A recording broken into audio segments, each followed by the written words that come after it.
Okay, so today we're going to cover section 3 of chapter 3. Today we're going to learn how to prove that lines are parallel.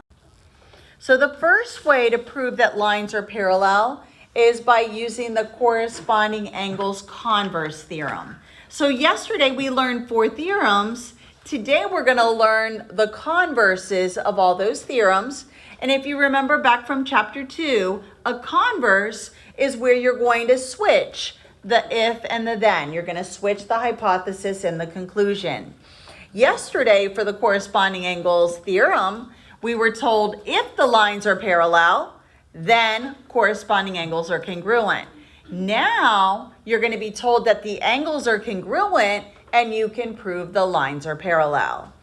So this one states if 2 lines are cut by a transversal and corresponding angles are congruent, then the lines are parallel. So the statement that I can make from this picture could be if angle 2 is congruent to angle 6, then J is parallel to K. So you're going to need to be able to identify what kind of angle pairs are pictured. And in this picture, 2 and 6 are corresponding angles. So this statement or this diagram would be using the corresponding angles converse. And that's how we could show that J and K are parallel lines. The next slide has 2 more converse of the theorems we learned yesterday. The first one is called the alternate interior angles converse. And again, the same beginning as the previous theorem. If 2 lines are cut by a transversal, but what changes here, and alternate interior angles are congruent, then the lines are parallel. And then the second one on this slide, alternate exterior angles converse. If 2 lines are cut by a transversal and alternate exterior angles are congruent, then the lines are parallel. So let me go ahead and draw a diagram for you. So I'm going to draw 2 lines and a transversal. So I'm going to draw my first line. I'm going to label this P. And then another one, I'm going to label it Q. Then I'm going to draw my transversal. I'm going to add in the angle numbers. And again, it doesn't matter how you number them, but I'm going to number them this way: 1, 2, 3, 4, 5, 6, 7, 8. So in this picture or in this diagram, notice there are no arrows on any of the lines. So right now I don't know if any lines are parallel, but I'm going to add in some congruency marks. So if the diagram were labeled with angle 3 and angle 6 with congruency marks, I could tell by this diagram now that line P is parallel to Q by using my alternate interior angles converse, because if alternate interior angles are congruent, then the lines are parallel. So the statement I could make using this diagram is if angle 3 is congruent to angle 6, then P is parallel to Q.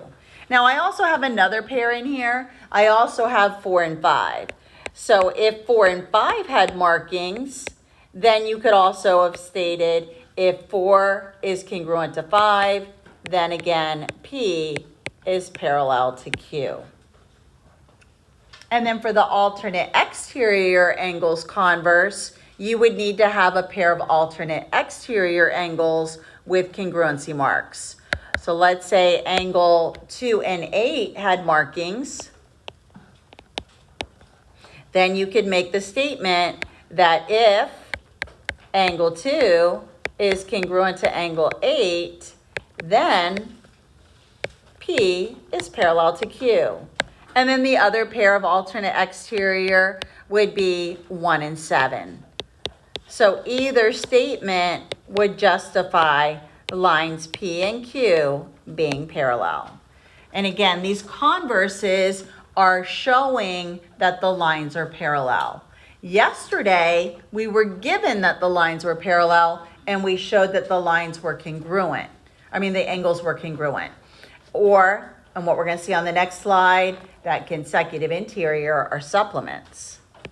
So the next one is the consecutive interior angles converse. And again, starting out, if two angles are cut by a transversal, so the consecutive interior angles are supplementary, then the lines are parallel. So the previous three converses showed congruent angles.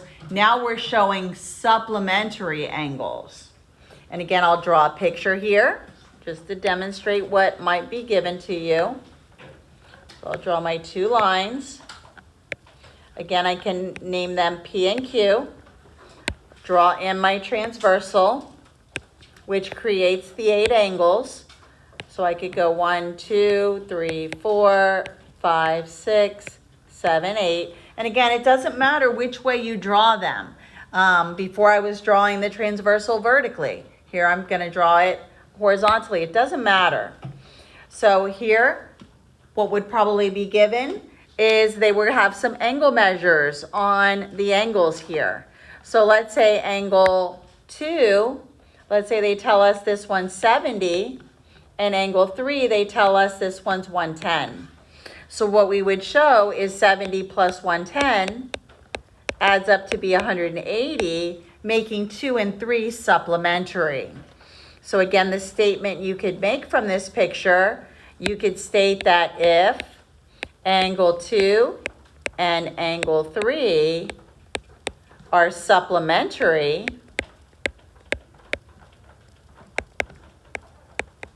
then P is parallel to Q. The next theorem is called the transitive property of parallel lines. So here this states if two lines are parallel to the same line, then they're parallel to each other. So we've already seen the transitive property in our algebra proofs. We've seen it in our geometry proofs with segments and angles, and now we're going to see it with parallel lines. So if I draw 3 lines here,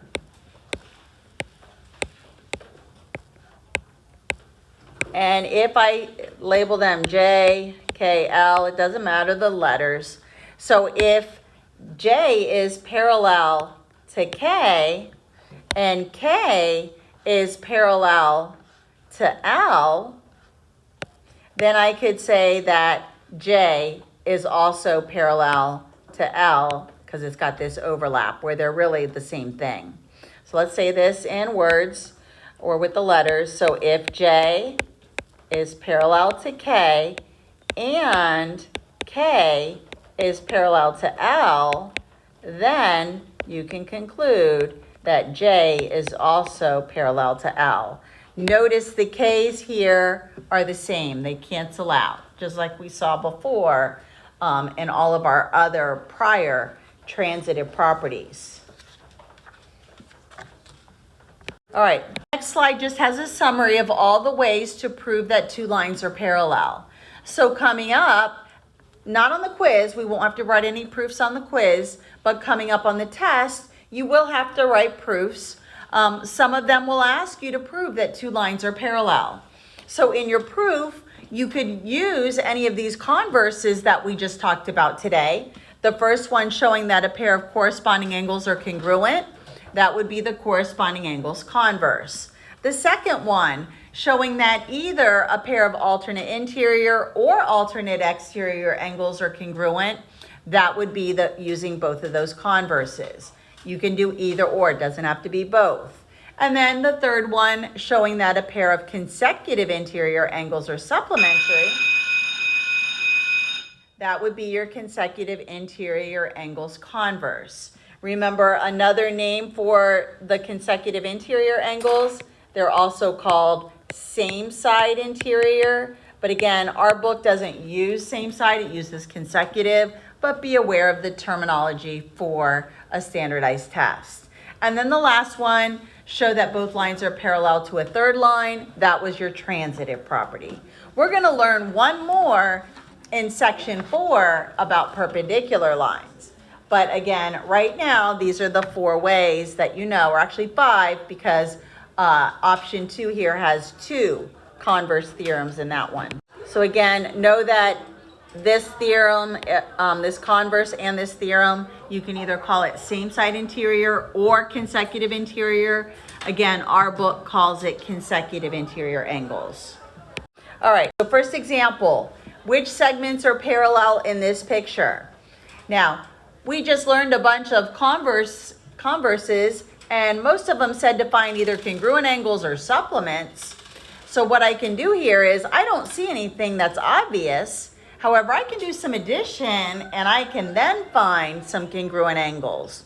So for example, if I go ahead and add up and use my angle addition postulate and figure out that angle CAB here can be found by adding 24 plus 36, this angle now measures 60 degrees. I can do the same thing over here for EBG, and I can add up those 2 angles individually and figure out that EBG is going to equal 60 degrees as well. Now I found a pair of congruent angles, and notice to figure out where the parallels are and where the transversal is. The transversal is going to be where you see two of the different colors. So right here is my transversal, and then my parallels would be BE and AC. So I can state that AC is parallel to BE by using my corresponding angles converse. So what I'm using is the corresponding, because these 2 angles up above are corresponding angles. So by using the corresponding angles converse, I can show that these 2 segments are parallel. And these are segments. I don't need to put the picture of the line on top, because notice they say which segments are parallel. Now, if it said which lines, then I would put the picture of the line on top. Okay, so again, to identify that they're corresponding, you could draw the box around it, and you see how both of the 60s are up in this upper section of that box. They're up in the upper right. So that's why they're corresponding. You're welcome. So example 2 wants us to find what value of X makes AB parallel to CD. Let me go ahead and highlight where AB is. AB is here. CD is here. So this could be my transversal. So I got the same situation. I've got a pair of corresponding angles. So this, and again, if you draw the box around it, these are both in the upper right section. So in order to find the value of X, I need to set these 2 equal to each other. And the little box here indicates that it's a right angle. So I'm going to do X plus 40 equals 90, subtract 40, and X is equal to 50 degrees. And what I just used was my corresponding angles converse.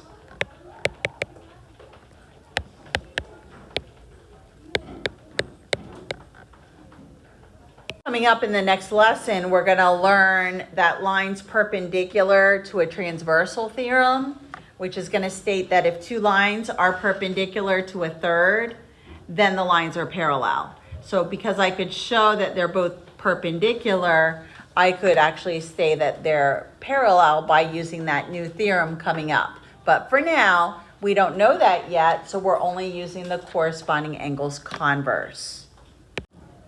Okay, example 3 wants us to find the values of X and Y that are going to make J parallel to K and L parallel to T.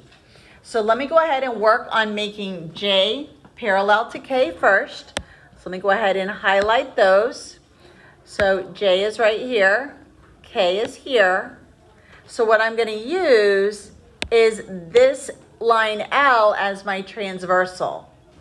Notice that 60 and 3x are in the same corresponding spot. They're on the same side of the transversal, and you could also think of them as skipping over an angle to get to it.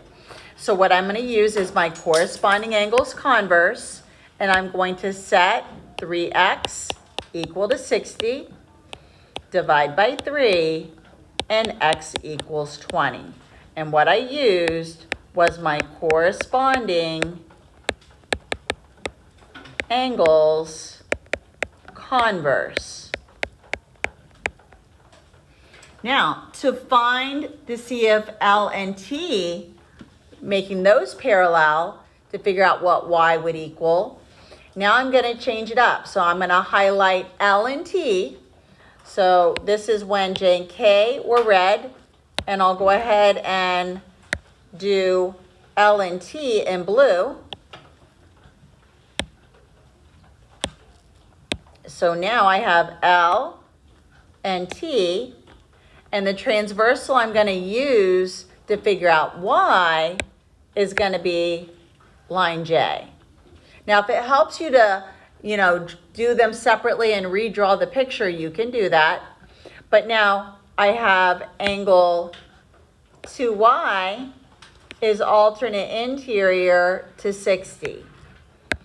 So I'm going to go ahead and do 2y equals 60, divide by 2, and y will equal 30. And what I used was the alternate interior angles converse.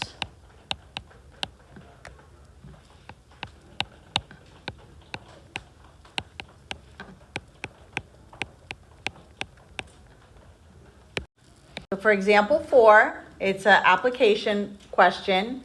It says, how can you tell whether the sides of the pattern are parallel in the photo of the diamondback snake? So what they've done is they've taken this little pattern here of the snake, this red, and they've enlarged it. So let me go ahead and zoom in here because it's got little congruency marks on it. The congruency marks are right here, and here are my lines. And here is my transversal. That's probably not the best color. Let's see, maybe green. And then here's my transversal in green. Notice in between the two blue lines, I've got a pair of alternate interior angles. So I can say, yes, I know that these sides of the pattern are parallel. And what I'm using is my alternate interior angles converse.